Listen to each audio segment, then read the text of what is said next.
G'day world, Chris Hogan coming to you live from Myriad 2018. Thanks to our branded content partners, Everledger and Invest Sunshine Coast. And I'm here with Brandon Lee, founder of Coinstorage Guru. And that's not all about, piggy banks and stuff. But it kind of is a piggy bank, but for cryptocurrency. That's correct, yeah. So, I founded Coinstorage Guru after I saw there was a real lack of ability for people holding cryptocurrencies to make a very easy distributed backup of their private keys. And okay, let's start off. Yeah. So, cryptocurrencies, it's not just Bitcoin, is it? There's lots of different names for cryptocurrencies now. Yeah, that's right. And so, is there one that people should own more than the other, or are they all pretty on par now? I'll give you the same answer that I give anyone who asks that question, which is do your own research on crypto. I have certain coins that I hold because I understand how they work and I like what they're trying to do. And ultimately, if you want to invest in cryptocurrency, the best policy is to do your own learning. Don't take advice from anybody, and understand what you're buying. It seems like a very volatile market, though. So, is there something that backs a cryptocurrency that's important for people to look out for? No, there's no physical asset behind a cryptocurrency. So when you buy, when you get a $5 note, it's backed up by the Australian government, who's basically saying that our economy is worth enough that a $5 note will get you $5 worth of value. Whereas with cryptocurrency, there's nothing behind it. The only thing that gives it any kind of value is its usability as a means of passing value. And so for it to be usable as a means of passing value, it has to have its own value. But that value comes from its usability. So there's a bit of a chicken and the usability. Okay, cool. Yeah, so when you're analysing cryptocurrencies, how you can utilise those cryptocurrencies as payment methods. Yep, 100%. Yeah. For what are some of the examples of payment methods now? Like I'm sure back in the day, there was bugger all. Yeah. So I guess you've got to look at the value of a transaction is tied to a number of different things. It's how convenient is that transaction to make versus an existing type of transaction that you might make. So instead of, how easy is it for you to go down to the shop and buy something with a cryptocurrency versus just whipping out your Visa card and tap and pay. And that's something that the cryptocurrencies have a long way to go in addressing, is that it is today so much easier and more convenient to spend fiat money. But I think all of that is coming, and a lot of the price of the cryptos today, there's a lot of speculation built in that they will become as commonplace and as easy to use as the fiat currencies are that we have today. So, okay, can you explain a wallet? What is a wallet? So a wallet in cryptocurrency is actually doesn't actually hold any money. What your wallet is a pair of addresses that you use to interact with the Bitcoin network. So the most important of those is your private key. And if you have a hardware wallet, your private key only exists in memory on that device. That's the only place in the entire world, or potentially the entire universe, where that number is encoded into a piece of silicon in a readable format. And so when you make a transaction, what you're actually doing is using your private key to unlock some funds in your wallet that have been sent to you by someone else and send them on to somebody else. And when you do that, you encode that money with that person's public key, and then the only way for that money to be unlocked is if they then turn around and use their own private key to unlock it for somebody else. So it's not that complicated when you understand it. So you've got to think of your private key being like the slot in a letterbox. Your public key being a slot in a letterbox. Anyone can come along and they can send money into that slot. They can put money in there. You don't have to be there when it happens. You don't have to see it. But when you want to spend the money, you need the key to unlock the box with the slot to get the money out. And that key is your private key. Okay, good analogy. Yeah. All right, and so how does Coinstorage Guru step in? Okay, so Coinstorage Guru, the company itself does a number of things. So I help people to learn about cryptocurrency, get set up with wallets, set themselves up with how they want to structure the ownership of their currency. So what device they want to use, where they want to put it, all that kind of stuff.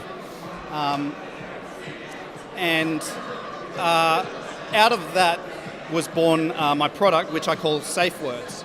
So when you get a cryptocurrency wallet, the way that wallet is backed up, way back in the early days of Bitcoin, someone came up with a very clever idea, which was to break the private key down into a lot of small chunks and then associate each chunk with an English language readable word.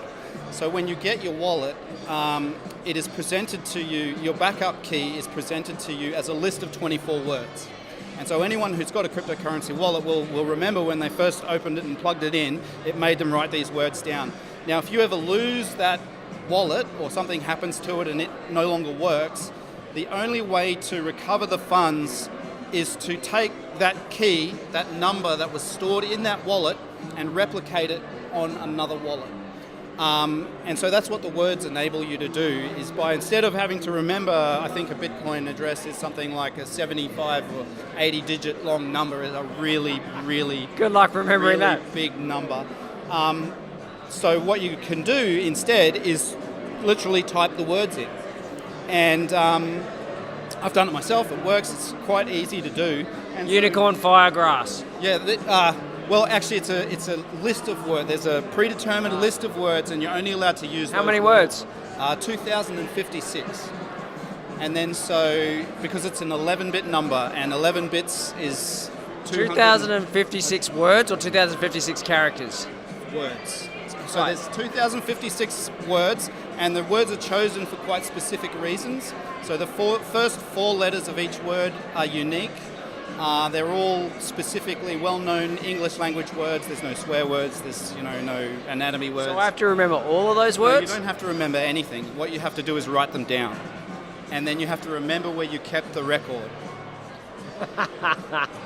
And so that's what my product does. Okay, right. So this is Safe Words, and so when you open Safe Words, normally it comes in a mailing envelope. So you pull this kit out of the envelope, and inside you'll have a set of instructions, so how safe are your words, and just a set of pretty simple instructions on how to use the kit.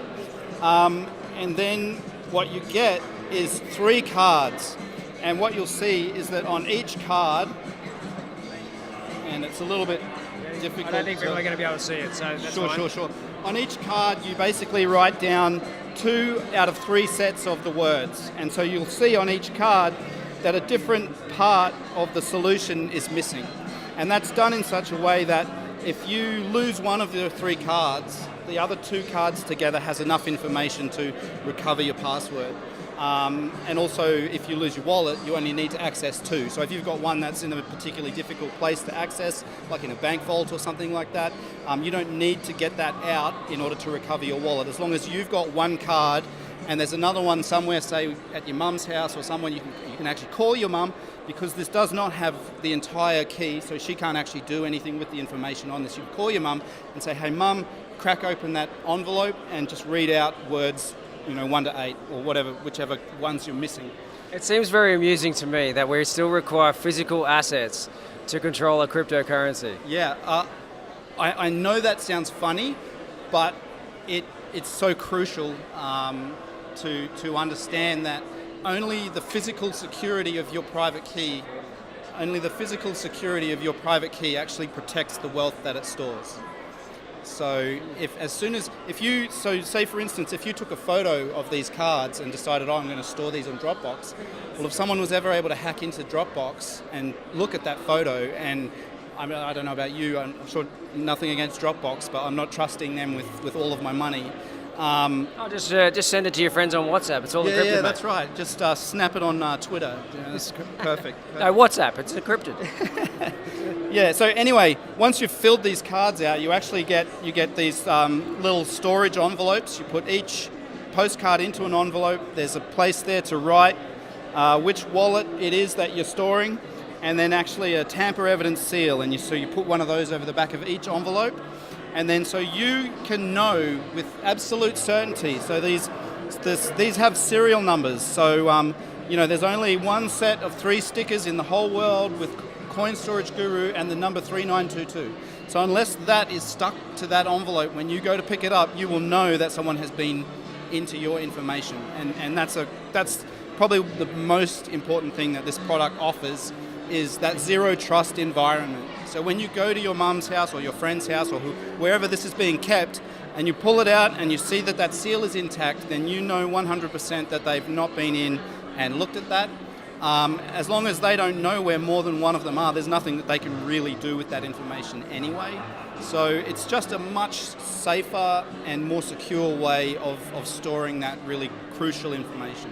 And as blockchain starts to become more and more a part of our daily lives, this kind of security and having ownership of your finance and ownership of your information is going to become more and more important. And so that's what I think is really great about this product, is that it's a very fast, simple and straightforward way of achieving a very good degree of security. Okay. Very interesting, guys. So, Coinstorage Guru, is there a website? Yes, so there's a website. You can just go to coinstorage.guru. If you're in Australia, we have some resellers in Australia, so you can buy this from coinstop.io. You can also buy this, you can actually get this as a reward through Living Room of Satoshi. If you use Living Room of Satoshi to pay bills or do any banking with crypto, this is actually available through their reward program. There's a couple of other stores, the L-Bait store. All right, if you've got any questions, jump on our feed, facebook.com/BeachCityLife. Amazon. Search Coinstorage Guru safe words on Amazon, and it's available in Australia on Amazon. Thanks very much to our branded content partners, Everledger and Invest Sunshine Coast.